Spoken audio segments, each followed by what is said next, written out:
tumaas ang net worth ni na dating Pangulong Rodrigo Duterte at dating Vice President Leni Robredo matapos ang kanilang termino noong 2022. Batay po sa kanilang Statement of Assets, Liabilities and Net Worth o SALN. Ang paghimay riyan ng GMA Integrated News sa unang balita ni Maki Pulido. Sa Statement of Assets and Liabilities ni dating Pangulo Rodrigo Duterte, 38 million pesos ang kanyang assets noong 2022 nang matapos ang kanyang panunungkulan. Mas mataas ito ng 13 million pesos kumpara sa unang taon ng kanyang pagkapangulo.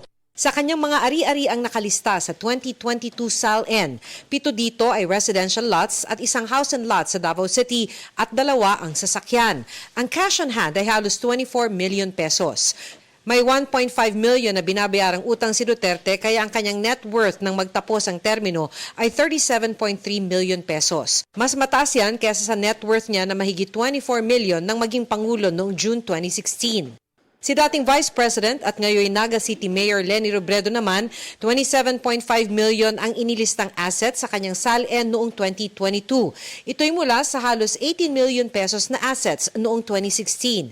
Sa mga ari-arian ni Robredo, nagdeklara siya ng 14 na lote na residential o agricultural at 3 bahay. Meron din siya noong 4 na sasakyan at share sa Meralco at Rockwell Land.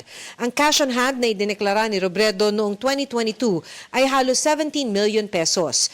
Idineklara ni Robredo ang mahigit 12 million pesos na liabilities o utang, kaya't ang kanyang net worth ay mahigit 15.5 million pesos sa pagtatapos ng kanyang panunungkulan bilang vice-presidente. Mas mataas ito kaysa sa kanyang mahigit 11 million pesos na net worth nang naluklok sa pwesto noong 2016.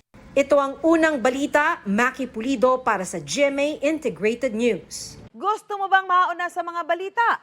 Mag-subscribe na sa GMA Integrated News sa YouTube at tumutok sa unang balita.